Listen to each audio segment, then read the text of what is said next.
Hello, everybody. Welcome to Live at 5 on November the 21st. I'm back. Imogen was in London. And I'm interviewing Langston Belton from PUFFS. Because I'm all Harry Potter at the moment. I don't want you to have to choose, but I was going to say what's the best thing you saw. But let's just talk about Harry Potter. Let's just talk about Harry Potter.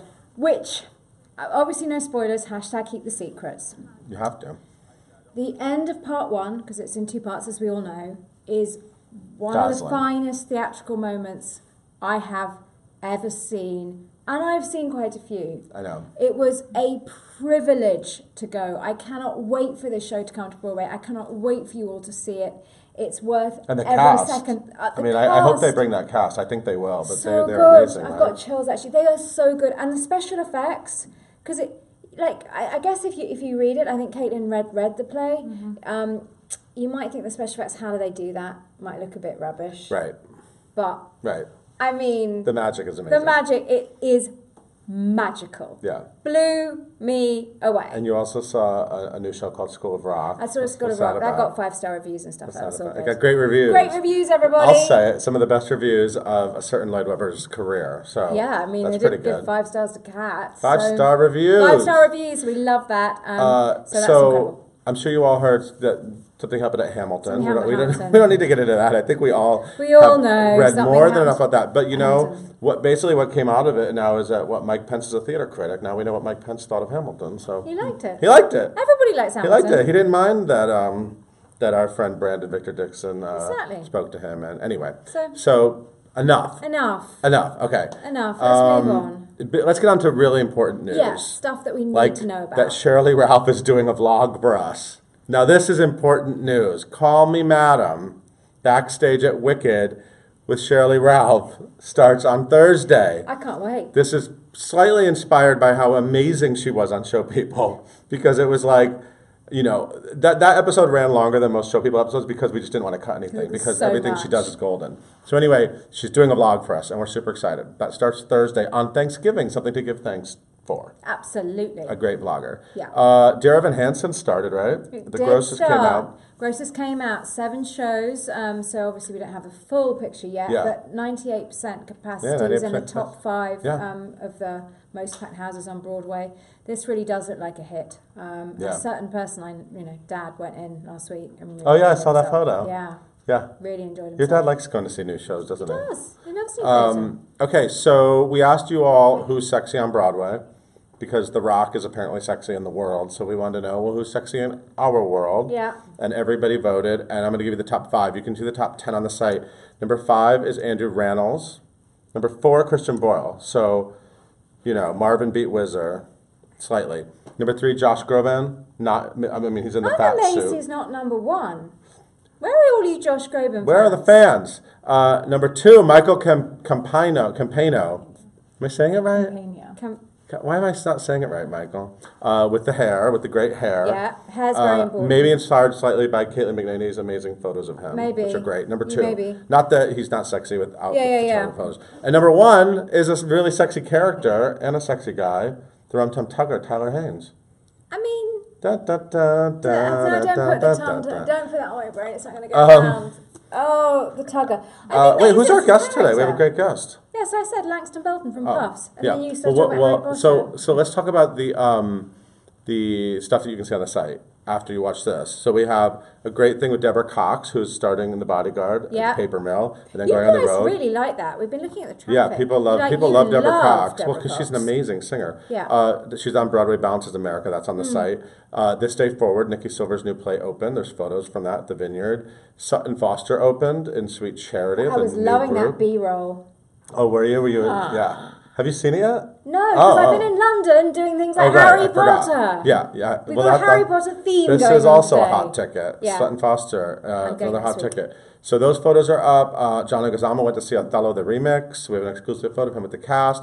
I just put up a character study with Mamie Paris. More cats. Who's the acclaimed Grisabella. She's very good. Have you seen it? I haven't seen her yet.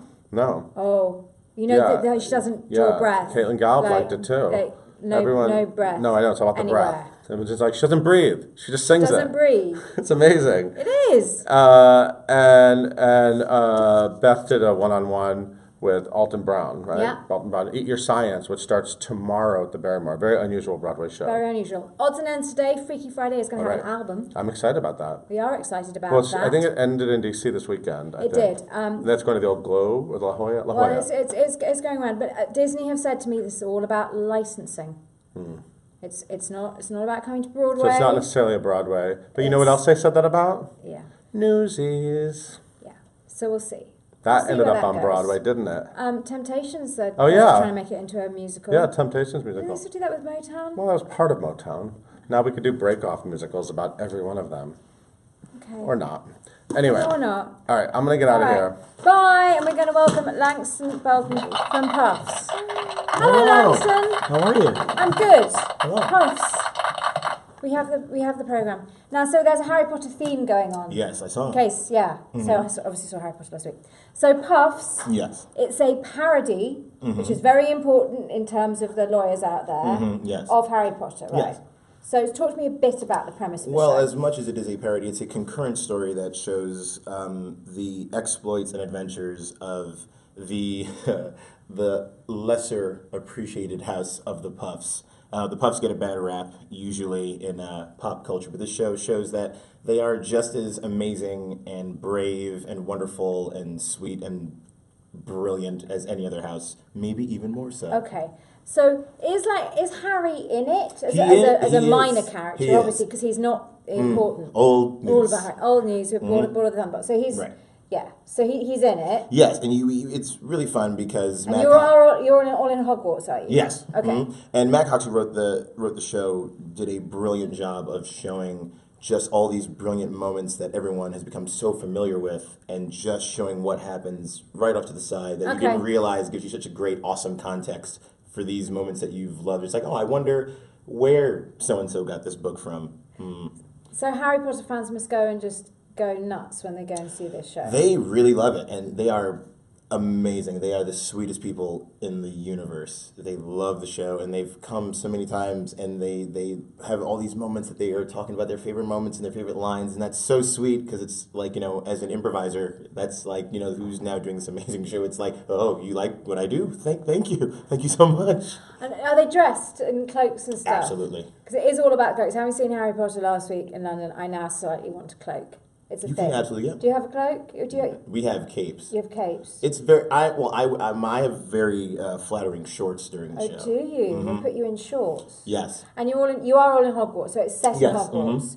Now, apparently, it follows Wayne from New Mexico. Yes, from Catalpoke Springs, New Mexico. Okay, and then so he turns up, and then are you playing like all ages? Does it go from we years? do go through all the years. So Okay. we do start out as 12-year-olds and go all the way to Excellent. 18. And do we have the sorting hat? Do you do this We bit? have our sorting hat bit is pretty spectacular. I will say it's maybe the best iteration of the sorting hat that you will ever see in any fictional narrative. Okay, I'm sorry. That having seen Harry Potter last week. Okay, no. This sounds superb. Alec Black wants to know: do you want to see Cursed Child? Which is the I do. genre. I really, really do. Especially after hearing your Yeah. glowing recommendation, I really, really am very interested to see what that is like. I want to see another Potter theatrical adventure. Absolutely. And is it audience participation going on? Is that encouraged? It's not encouraged, but it has happened.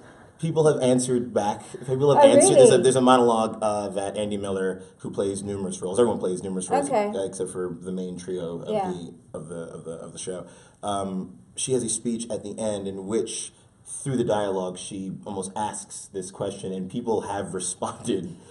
They get so invested, they're like, "I want to talk to you." So, and it's like, that's very much appreciated, but it happened. It has happened. It has happened, but in the nicest possible way. It's not heckling. And it's not. You've got that background in improv, so maybe. Have you been heckled before? On the comedy circuit? Yeah, of course. You either ignore it or you just improv trick number 7 is if anyone heckles you in the audience, you pretend like you're answering your phone, and then address that person. Very good. That's It excellent. maintains the illusion, maintains the fourth wall, but it's like, hey. So what's going on 1 to 6? What are the other improv tricks that we need to know about? See. You can't tell us that it's tricks tough. of the trade. I give away 1 a day. 6. One a day. 1 is don't faint. Oh, well, I get that's fairly important as a performer, isn't it? I would think. I mean, if you have to faint and you are adept at fainting, just lock your knees and go for a ride, which would be, I do not recommend that. So you've been performing improv since 2003. Mm-hmm. Do you just always love, what attracted you to it? Was that you doing I naturally grew with up, your friends? I grew up in Whose Lines Anyway. Whose Yeah. Lines Anyway was like one of the first, when I was growing up, we got Comedy Central. And Comedy Central, one of the first things they ever showed was Whose Lines Anyway. That was my first. Amazing. It's preposterously good and so much fun. And I fell in love with that idea that, and me being an only child, whose imagination was, of course, like, growing inside my skull, like to be able to make up and be anyone I want and make an audience laugh just through my own-ness is really cool. And I was like, all right. And then you trained at the People's Improv Theatre. Yes. So how do you get in there? I mean, is there like an audition process? No, well, you take classes, and after you have completed the curriculum, you can audition to be on what is known as a house team, which is a set number of different groups of ensemble members that perform in different slots. I'm on a house team known as Hero Complex. Oh. Joseph, well, going into that, Joseph wants to know, have you been sorted officially? I have been sorted officially, Joseph. Yes, I have been. The first time was Slytherin. I know. I had to write letters. I had to write notes to people. Actually, though, like, I'm slightly into Slytherin now. I got a Slytherin pen last week. A Slytherin pen? Yeah. What does it do? I don't know. I've signed a few books with it. Does it hiss? No, but it looks mean.